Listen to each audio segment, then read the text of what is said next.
അമേരിക്കയിൽ ഈ ഇലയ്ക്കായി മാത്രം ഒരു ദേശീയ ദിനം ആചരിക്കുന്നു ഒക്ടോബർ 3. അപ്പോൾ ഈ ഒരുപാട് ഔഷധ ഗുണങ്ങളുള്ള ഈ ഇലയെ നമുക്കൊന്ന് പരിചയപ്പെടാം.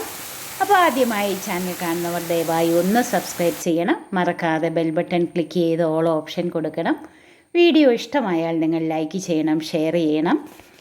ഇതൊരു ശീതകാല പച്ചക്കറിയാണ്. ക്യാബേജിൻ്റെ വർഗ്ഗത്തിൽപ്പെടുന്ന ഇലക്കറിയാണ്. കെയിൽ ലീവ്സ് എന്ന് പറയും. നല്ല ഭംഗിയാണ്, നല്ല ചുരുണ്ട ഇലയാണ്. തോരൻ, പരിപ്പ് കറി, കട്ട്ലേറ്റ്, ജ്യൂസ് ഒക്കെ ഉണ്ടാക്കാം. അപ്പോൾ ഇത് നല്ല ഭംഗിയുള്ള ഇലയായതുകൊണ്ട് നമ്മുടെ ഗാർഡനിലും അടുക്കളത്തോട്ടത്തിലും ഒക്കെ നമുക്കിത് കൃഷി ചെയ്യാം. Light green, dark green, brown, violet colour, അങ്ങനെ 3-4 കളറിൽ ഇതുണ്ട്. അപ്പോൾ നമുക്കിത് വൃത്തിയാക്കിയിട്ട് പൊടിയായിട്ട് നമുക്കൊന്ന് അരിഞ്ഞെടുക്കാം. ജപ്പാനിൽ ഇത് ഡെയിലി ജ്യൂസായിട്ട് ഉപയോഗിക്കുന്നു. അത്രയേറെ ഗുണമുള്ള ഇലയാണ്. ധാരാളം വൈറ്റമിൻസ് അടങ്ങിയിരിക്കുന്നു. വൈറ്റമിൻ കെ 1000-ലധികം മടങ്ങ് ഇതിൽ അടങ്ങിയിരിക്കുന്നു. Vitamin B6, vitamin A, vitamin C, vitamin B, vitamin E, folate, magnesium, thiamine, riboflavin, iron, calcium, potassium, phosphorus, pantothenic acid, ഇത്രയും വൈറ്റമിൻസ് ആൻഡ് മിനറൽസ് ഇതിലടങ്ങിയിരിക്കുന്നു. അപ്പോൾ നമുക്ക് ഇതിന് ഒരു 1/4 കപ്പ് തേങ്ങാപ്പീര നമുക്ക് ഈ അരിഞ്ഞു വച്ചിരിക്കുന്ന ഇലയിലേക്ക് ആ തേങ്ങാപ്പീര ചേർത്ത് നന്നായിട്ടൊന്ന് തിരുമ്മി യോജിപ്പിക്കണം. അപ്പോൾ ഇലയ്ക്ക് നല്ലൊരു മയം വരും.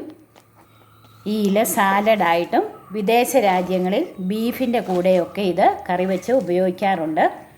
അപ്പോൾ നമുക്ക് നന്നായിട്ട് ഇതൊന്ന് തിരുമ്മി യോജിപ്പിക്കണം. ഒരുവിധം കട്ടിയുള്ള ഇലയാണ്. അതിലേക്ക് നമ്മൾ അല്പം മഞ്ഞൾപ്പൊടിയും കൂടി ചേർത്ത് നന്നായിട്ട് ഒന്നുകൂടി ഒന്ന് തിരുമ്മി യോജിപ്പിക്കാം.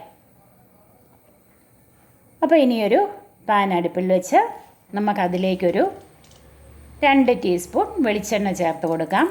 വെളിച്ചെണ്ണ ചൂടാകുമ്പോൾ 1 ടീസ്പൂൺ കടുക് ഒന്ന് പൊട്ടി വരുമ്പോഴത്തേക്ക് നമ്മൾ പൊടിയായി അരിഞ്ഞു വെച്ചിരിക്കുന്ന വെളുത്തുള്ളി അതിലേക്ക് ചേർത്ത് കൊടുക്കാം.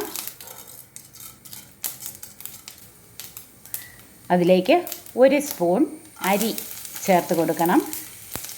അരി നന്നായിട്ട് മൊരിഞ്ഞ് വരുമ്പോഴത്തേക്ക് വെളുത്തുള്ളി അരിഞ്ഞതും സവാള അരിഞ്ഞതും നമുക്ക് ചേർത്ത് കൊടുക്കാം. നന്നായി ഒന്ന് ഇളക്കി കൊടുക്കാം. ഒന്ന് മയം വരുമ്പോഴത്തേക്ക് നമ്മൾ അരിഞ്ഞു വെച്ചിരിക്കുന്ന പച്ചമുളക് അതിലേക്ക് ചേർത്ത് കൊടുക്കാം. അപ്പോൾ നല്ല ടേസ്റ്റുള്ള തോരനാണിത്. അപ്പോൾ ഇത് നമുക്ക് വീടുകളിൽ തന്നെ കൃഷി ചെയ്യാം. അതിൻ്റെ ലിങ്ക് ഞാൻ പ്രത്യേകം, അതിൻ്റെ വിത്ത് മേടിക്കാനുള്ള ലിങ്ക് ഞാൻ ഡിസ്ക്രിപ്ഷൻ ബോക്സിൽ കൊടുക്കാം. അപ്പോൾ സവാളയൊന്ന് മയം വന്ന് കഴിയുമ്പോഴത്തേക്ക് നമ്മൾ മിക്സ് ചെയ്ത് വെച്ചിരിക്കുന്ന ആ ഇല നമുക്കതിലേക്ക് ചേർത്ത് കൊടുക്കാം. നന്നായി ഒന്ന് ഇളക്കി യോജിപ്പിച്ച് അല്പസമയം നമുക്കിതൊന്ന് മൂടി വയ്ക്കാം. ചീരയിലയൊക്കെ കാട്ടിലും ഒരുപാട് രുചിയാണിതിന്. ഇതിൻ്റെ നിറം പോകാതിരിക്കാനായിട്ട് നമുക്ക് ഒരു 1/2 സ്പൂൺ പഞ്ചസാരയോ അല്ലെങ്കിൽ ഒരു 1/2 ടീസ്പൂൺ നാരങ്ങാ നീരും കൂടെ ചേർത്ത് കൊടുക്കാം. അല്പസമയം മൂടി വെച്ച് നമുക്ക് വേവിക്കാം. മൂടി വെച്ചാലും ഇത് ഒട്ടും കുഴഞ്ഞു പോകത്തില്ല, ചീരയില പോലെ.